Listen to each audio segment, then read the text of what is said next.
कईयों के पीछे मंत्री का भी हाथ है, किसी के पीछे विधायक का भी हाथ है। मैं ऐसे मानती हूँ, मैं तो एक किसान फैमिली बैकग्राउंड से आती हूँ। मेरे फादर तो खेतीबाड़ी का काम करते हैं, ना तो मेरे मंत्री ना मेरे संतरी है पीछे। साफ सुथरी राजनीति करने आए हैं, सकारात्मक राजनीति करने आए हैं। ये जो लोग हैं नए नए प्रोपोगेंडा लेके आ रहे हैं, ड्रामेबाजी लेके आ रहे हैं, लाठीचार्ज हो रहा है, उससे सिंपैथी अगेन करने का काम कर रहे हैं। दूसरा मुद्दा है कोई एसटीसी जाति ग्रहण का लेके आ रहा है। मैं कहीं ना कहीं मानती हूँ शिक्षा के मंदिर में शिक्षा की बात, भूख हड़ताल हमने की है, कई प्रदर्शन हमने किए। महाराजा महाविद्यालय की जमीन का प्रदर्शन था, लेटेस्ट प्रदर्शन था। हम हमारी सरकार के विरोध में भी उस प्रदर्शन के खिलाफ उतरे। हम हमारे कैंपस की छवि खराब नहीं करना चाहते। जातिवाद और पूंजीवाद, हम शिक्षा के मंदिर में पढ़ने वाले विद्यार्थी हैं, तो हम कहीं ना कहीं मानते हैं जातिवाद और पूंजीवाद इस स्तर पर बहुत डाउन हो जाता है और हमारी एजुकेशन कहीं आगे हो जाती है। हम हमारी सरकार के विरोध भी लड़ सकते हैं जब हमारी मांगे पूरी नहीं होगी, और राजस्थान विश्वविद्यालय से मांग मनाने के लिए हम किसी भी हद तक जा सकते हैं। रख हौसला वो मंजर भी आएगा, प्यासे के पास चलकर समंदर भी आएगा। यूँ थक कर हार कर ना बैठ मंजिल के मुसाफिर, मंजिल भी मिलेगी और मिलने का मजा भी आएगा। नमस्कार, मैं अजय कुमार, आप देख रहे हैं बोल हिंदुस्तान। राजस्थान में जब छात्र संघ चुनाव की घोषणा हुई तो छात्रों में एक अलग उत्साह देखने को मिला। छात्र राजनीति परवान पर है, हर दिन नई नई रणनीतियाँ होती हैं, नया नया संघर्ष सामने आता है। आज हम राजस्थान विश्वविद्यालय के एनएसवीआई कैंडिडेट रितु बराला के साथ हैं, जो लगातार 2-3 साल से मेहनत कर रही थी। पहले महारानी कॉलेज की अध्यक्ष भी रह चुकी हैं। इनसे बात करते हैं कि विश्वविद्यालय में आने वाले समय में अगर छात्र इनको चुनते हैं, इनके क्या मुद्दे लेकर वो छात्रों के बीच चुनाव में अपने पक्ष में मतदान करने की अपील करते हैं, क्या प्रमुखता से वो छात्रों की मुद्दे उठाते हैं। सबसे पहले तो रितु, आपका बोल हिंदुस्तान में स्वागत है। सर्वप्रथम तो मैं बोल हिंदुस्तान आपके चैनल का धन्यवाद करती हूँ कि आप हमारी आवाज़ आम छात्र तक पहुँचाने का काम कर रहे हैं। और हम छात्र राजनीति में छात्रों के बीच 2 साल बाद छात्र संघ चुनाव होने को जा रहे हैं राजस्थान विश्वविद्यालय में। हम कई मुद्दे छात्रों के बीच लेकर आए हैं। पहला मुद्दा है, मैं लड़की हूँ और मैं महिलाओं की सुरक्षा के लिए राजस्थान विश्वविद्यालय मेन गेट पर 2 महिला गार्ड लगवाना चाहती हूँ, क्योंकि हमारा विश्वविद्यालय राजस्थान का सबसे बड़ा विश्वविद्यालय है। आज तक उसमें 2 महिलाएं गार्ड भी लगी नहीं है, और 7 छात्रावास हैं, वहाँ पर 2 नर्सेज अवेलेबल कराना चाहते हैं ताकि उन लड़कियों को medical facility time to time मिले। दूसरा मुद्दा जी दूसरा मुद्दा हमारा है लाइब्रेरी का। सेंट्रल लाइब्रेरी के पास में नया बिल्डिंग लाइब्रेरी का बना है और हम चाहते हैं कि वो जल्द से जल्द ओपन हो ताकि सब बच्चे 24 घंटे शिक्षा ले सकें। तीसरा मुद्दा डिबेट का है। जब तक बच्चों में और राजस्थान विश्वविद्यालय प्रशासन में वाद विवाद प्रतियोगिताएं डिबेट नहीं होंगी, तब तक राजस्थान विश्वविद्यालय में आम विद्यार्थी की जो मांग है वो प्रशासन तक नहीं पहुंचेगी और उसका समाधान नहीं निकलेगा। तो हम डिबेट का मुद्दा लेके आए हैं। तीसरा, चौथा मुद्दा है रोजगार। राजस्थान विश्वविद्यालय में 30,000 छात्र छात्राएं पढ़ते हैं और रोजगार की स्थिति आप देख रहे हैं किस प्रकार डाउन है। और मैं चाहती हूँ कि पहले हमारे राजस्थान विश्वविद्यालय में कई साल पहले, 3-4 साल पहले प्लेसमेंट सेल के लिए कंपनियाँ आती थी और इंटरव्यू लेके उनको रोजगार देती थी। तो हम चाहते हैं कि अब भी हमारे राजस्थान विश्वविद्यालय में कंपनियाँ आएँ बाहर से और प्लेसमेंट सेल दें, उनको रोजगार मिले, उनका सुनहरा भविष्य बने। 5वां मुद्दा हमारे राजस्थान विश्वविद्यालय की जो व्यवस्था है वो क्षतिग्रस्त हो गई है। सड़क की व्यवस्थाएं हैं, टूटी फूटी हैं। डिपार्टमेंट्स के कैमरे हैं, वो भी टूटे फूटे हैं। रही इंटरनेट की सुविधा, आज टेक्निकली एजुकेशन इतना इम्प्रूव हो चुका है, तो हम इंटरनेट की भी डिमांड करते हैं कि इंटरनेट 24 घंटे बच्चे को और विद्यार्थी को मिले वहाँ पे, ताकि उनका एजुकेशन में डेवलपमेंट हो, मानसिक और शारीरिक संतुलन बढ़े। जी बिल्कुल रितु, ये आपने अपने मुद्दे बताए हैं, जिन मुद्दों पे आप राजस्थान विश्वविद्यालय में इस बार एनएसवीआई ने आप पे भरोसा जताया है और आप अध्यक्ष पद के प्रत्याशी हैं।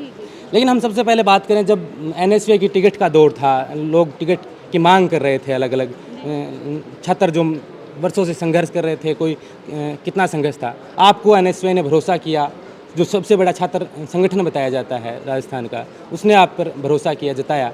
लेकिन उस टिकट के दौरान कुछ आरोप आप पर लगे हैं, आपके संगठन पे आरोप लगे हैं कि एक जातिवाद यहाँ पर हावी हुआ है, क्षेत्रवाद यहाँ पर हावी हुआ है। एक मंत्री की बेटी भी जो टिकट की मांग कर रही थी, उन्होंने खुलेआम आप पर जातिवाद के, आपके संगठन पर जातिवाद के आरोप लगाए हैं। उसका आप किस तरह से? सर्वप्रथम तो मैं आपको बता दूं कि मेरी योग्यता है, मैं एनसीसी कैडेट रही हूँ, सी होल्डर सर्टिफिकेट हूँ और टाइकोंडो के इंटरनेशनल चैंपियन रही हूँ इंडिया से। और महारानी कॉलेज से 18 और 19 में मुझे प्रेसिडेंट बनने का सौभाग्य मिला और फिर मुझे राजस्थान विश्वविद्यालय में इस बार टिकट दिया गया है। वो मुझे नहीं, पूरी छात्र शक्ति से पूछकर सभी छात्रों की डिमांड थी कि हम लोग कैंपस में, मैं 7 साल कैंपस में रही हूँ ग्राउंड पर, हर स्टूडेंट से मैंने कांटेक्ट करके उनका काम कराया है और उन छात्र शक्ति की मैं ऐसे मानती हूँ कि संघर्ष की जीत होकर मुझे टिकट दिया गया है। रही जातिवाद और पूंजी, हम एक साफ सुथरी राजनीति करने आए हैं जो सकारात्मक राजनीति हो। हम हमारे कैंपस की छवि खराब नहीं करना चाहते। जातिवाद और पूंजीवाद, हम शिक्षा के मंदिर में पढ़ने वाले विद्यार्थी हैं, तो हम कहीं ना कहीं मानते हैं जातिवाद और पूंजीवाद इस स्तर पर बहुत डाउन हो जाता है और हमारी एजुकेशन कहीं आगे हो जाती है। वरना हम अगर जातिवाद और पूंजीवाद का मुद्दा लेकर बैठते हैं तो कहीं ना कहीं हम भी बिना पढ़े बराबर हो जाते हैं। बिल्कुल, जैसे आपने बताया कि आप जातिवाद और पूंजीवाद के खिलाफ हैं, आप सकारात्मक राजनीति करना चाहते हैं, लेकिन आरोप तो आप पर ये जातिवाद और क्षेत्रवाद का जो लग रहा है बार बार कि आपको क्षेत्रवाद के कारण, आपको जातिवाद के कारण टिकट दिया गया है एनएसयूआई ने, क्योंकि जेएनयू का भी नाम साथ में आ रहा है, क्योंकि दोनों जगह पर एनएसयूआई ने उनको टिकट दिया है। और एक मंत्री की बेटी जो तैयारी कर रही थी, और भी कई प्रत्याशी थे जो तैयारी कर रहे थे, उनको टिकट नहीं मिला, फिर लगभग प्रत्याशी आपके समर्थन में आए हैं। मेरा मानना है कि कुछ कैंडिडेट हमारे संघर्ष के साथी हैं, मैं मानती हूँ। कईयों के पीछे मंत्री का भी हाथ है, किसी के पीछे विधायक का भी हाथ है। मैं ऐसे मानती हूँ, मैं तो एक किसान फैमिली बैकग्राउंड से आती हूँ। मेरे फादर तो खेतीबाड़ी का काम करते हैं, ना तो मेरे मंत्री ना मेरे संतरी है पीछे। ये आम छात्र शक्ति थी और इसके संघर्ष की जीत इन सब से पूछकर मुझे टिकट दिया गया है। सबकी सहमति हुई, तब दिन दहाड़े 12 बजे मुझे राजस्थान विश्वविद्यालय के मेन गेट पर टिकट दिया गया है। और मैं कहीं ना कहीं मानती हूँ ये जातिवाद नहीं, ये 36 कौम की जीत हुई है और 36 कौम ने मुझे चुना है। एक तरफ अभी आपने बताया कि एक तरफ मंत्री है, एक तरफ विधायक हैं और एक तरफ किसान की बेटी है, तो आप इन तीनों में अपनी रेस किस स्तर पर मानते हैं कि आप कैसे इनसे सामना कर पाएंगे? क्योंकि धनबल बाहुबल के सामने किसान की बेटी को राजस्थान विश्वविद्यालय में संघर्ष करना कितना मुश्किल भरा रहा है? मुश्किल तो नहीं कर सकते कि हम 7 साल से लगे हैं कैंपस में, और वो लोग कब से आए हैं वो भी आपको मैं बता दूं, कम से कम हमारे बहुत बाद में वो लोग आए हैं। कहने को कुछ और बातें होती हैं, करने को कुछ और होता है।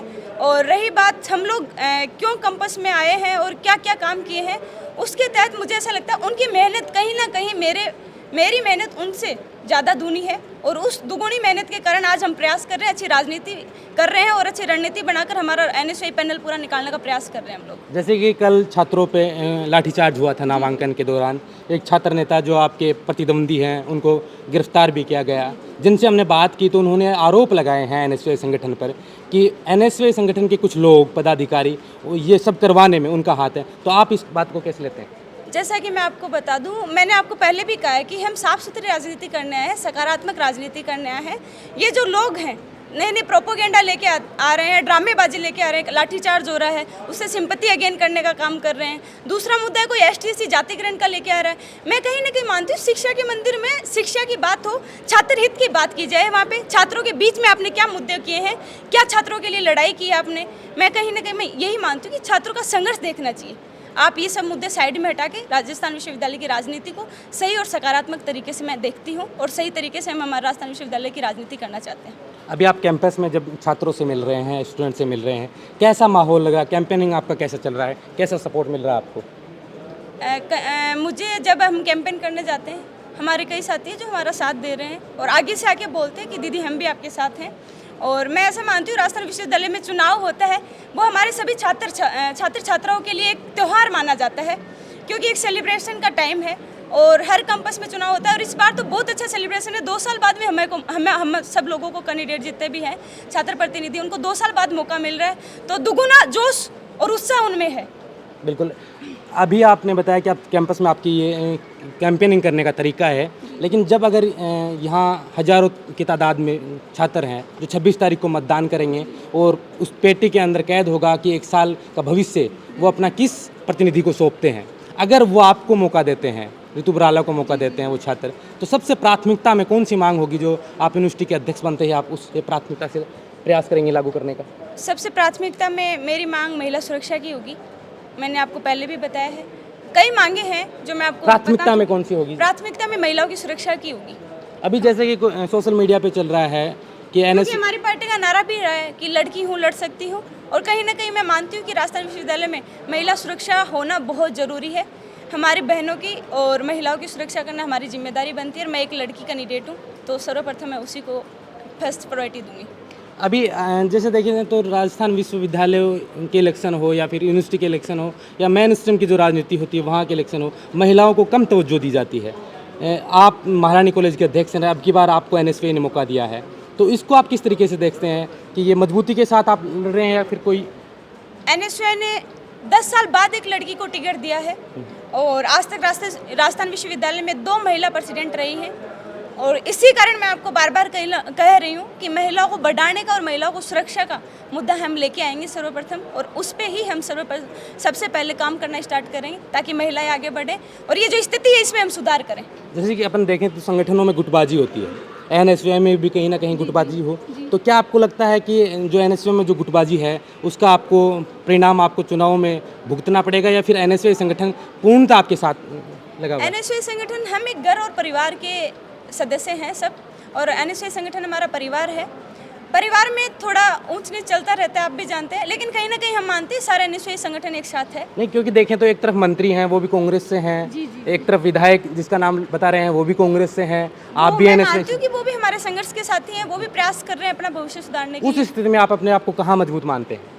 उस स्थिति में मैं अपने संघर्ष को मजबूत मानती हूँ। हम कैंपस में रहे हैं, 7 साल कैंपेन किया है और हर स्टूडेंट की जो डिमांड थी वो उठाई है। राजस्थान विश्वविद्यालय प्रशासन से हमने उनकी मांगों के सुझाव निकलवाए हैं। भूख हड़ताल हमने की है, कई प्रदर्शन हमने किए। महाराजा महाविद्यालय की ज़मीन का प्रदर्शन था, लेटेस्ट प्रदर्शन था। हम हमारी सरकार के विरोध में भी उस प्रदर्शन के खिलाफ उतरे। ज़मीन हमने बचाई थी। जब दूसरी सरकार थी तब मसाला चौक की ज़मीन थी, महाराजा महाविद्यालय का खेल ग्राउंड की ज़मीन थी, उस पर मसाला चौक बना दिया गया। लेकिन हमारी सरकार थी उस टाइम, महाराजा की ज़मीन अभी ली जा रही थी आईपीडी टावर के लिए, उसके विरोध में हमने भूख हड़ताल की थी 13 दिन, और उसको हमने जीता भी था। हम हमारी सरकार के विरोध भी लड़ सकते हैं जब हमारी मांगें पूरी नहीं होगी, और राजस्थान विश्वविद्यालय से मांग मनाने के लिए हम किसी भी हद तक जा सकते हैं। एक तरफ सहानुभूति है, एक तरफ आपने जैसे कि आपके शब्दों में बताएं तो ड्रामा, और एक तरफ संघर्ष जो आप कह रहे हैं। इन तीनों में आप अपने आप को कहाँ मजबूत मानती हैं, किस स्तर पर मजबूत मानती हैं कि 26 तारीख को जो राजस्थान विश्वविद्यालय के छात्र हैं वो आपके हित में मतदान करें, आपके पक्ष में, फेवर में मतदान करें? मैं कहीं ना कहीं मानती हूँ कि जो 7 साल का ये संघर्ष रहा है, इसमें जो आम छात्र शक्ति है उसने टिकट में मुझे चुना है, और उसी के तहत मैं उसी के आधार पर बता देना चाहती हूँ कि फिर से आम छात्र शक्ति हमारे को मजबूत नहीं, मेरे पूछने का मतलब ये है कि जातिवाद का जो फैक्टर जहाँ इस हावी हो रहा है, SC/ST को एक करने की मांग कर रहे हैं। आज एक वीडियो जो सोशल मीडिया पे वायरल हो रहा है, मंत्री की बेटी जो अपने ही समाज के प्रत्याशी थे उनके पैरों में गिड़गिड़ाने लग गई, उनसे समर्थन मांग रही थी। तो इस स्थिति में अगर वो लोग लोकतंत्र में चुनाव लड़ने का सबको अधिकार है। जो दूसरा साथी था उसने भी अपना नॉमिनेशन फिल किया और वो भी चुनाव लड़ना चाहता था, लेकिन मैं कहीं ना कहीं मानती हूँ उसको इतना प्रेशराइज करना सही नहीं है, क्योंकि उसका भी भविष्य है और मेरा भी भविष्य है और तीसरे पर्सन का भी भविष्य है। तो उसके भविष्य को देखते हुए उसका अधिकार है चुनाव लड़ना, और उसने बखूबी अपना निभाया है। बिल्कुल, उसने भी संघर्ष किया। निहारिका से पहले भानु प्रताप मीणा ने संघर्ष किया है, मैं ऐसा मानती हूँ। बिल्कुल, जैसे कि 26 तारीख को छात्र आपका भविष्य तय करेंगे कि आपको राजस्थान विश्वविद्यालय के अध्यक्ष के तौर पर वो मानते हैं या नहीं, या किसी और को चुनते हैं। लेकिन उस दौरान जो जैसे कि कल नामांकन के दौरान लाठीचार्ज हुआ था, ऐसे हालात दोबारा नहीं हो। आप राजस्थान विश्वविद्यालय में जो प्रत्याशी है उनसे, छात्र हैं उनसे क्या अपील करना चाहेंगे कि चुनाव शांतिपूर्ण हो? क्योंकि 2 साल के बाद ये चुनाव आया है। राजस्थान जो यूनिवर्सिटी के चुनाव होते हैं वो विधानसभा और लोकसभा में जाने के लिए प्राथमिक सीढ़ी होती है, और वो शांति से हो जाए तो बेहतर हो। इसके लिए आप क्या अपील करना चाहेंगे? छात्र संघ चुनाव राजनीति के हमारे सभी छात्र छात्राओं के लिए राजनीति में एक पहली सीढ़ी होती है, ये मैं मानती हूँ, बखूबी मानती हूँ।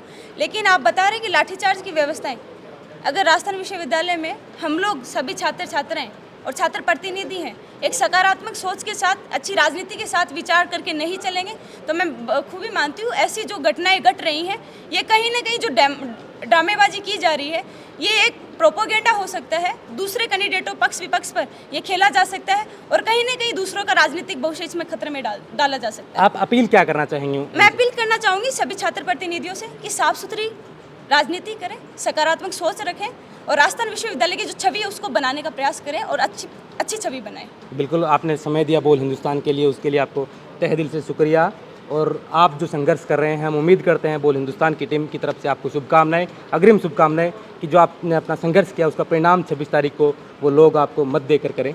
मैं आपके बोल चैनल के माध्यम से कहना चाहती हूँ कि आगामी 26 अगस्त को छात्र संघ चुनाव हो रहे हैं, और मैं आप सभी भाई और बहनों से अपील करती हूँ, विनम्र अपील करती हूँ कि आप एक किसान की पुत्री और अपनी बहन को जिताने का प्रयास करें, और उसका पूरा समर्थन और उसको मजबूत करने का काम आप करें, और पूरे एनएसयूआई पैनल को इस बार जिता कर लाएं, क्योंकि 4 साल से निर्दलीय कैंडिडेट आ रहे हैं। इस बार मैं कहीं ना कहीं मानती हूँ अगर आप संगठन का एक भी संगठन को, अगर पूरे पैनल को आप जिता कर लाते हैं तो हम 1 साल फिर संघर्ष करेंगे इस राजस्थान विश्वविद्यालय में, और इस राजस्थान विश्वविद्यालय की जो स्थिति है उसमें परिवर्तन लाने का काम हम 100% करेंगे। बिल्कुल, बहुत बहुत धन्यवाद। जय हिंद, जय भारत। बिल्कुल, ये थी ऋतु बराला जो एनएसयूआई से कैंडिडेट हैं इस बार, और 26 तारीख को राजस्थान विश्वविद्यालय के छात्र ये तय कर देंगे कि भविष्य में उनका अध्यक्ष कौन होगा, एक साल वो किसे सौंपने जा रहे हैं। बहरहाल इस वीडियो में इतना ही। आप लगातार यूनिवर्सिटी की इस कवरेज, छात्र संघ चुनाव की कवरेज देखने के लिए बोल हिंदुस्तान पर बने रहे। मैं अजय कुमार, आप देख रहे थे बोल हिंदुस्तान। नमस्कार।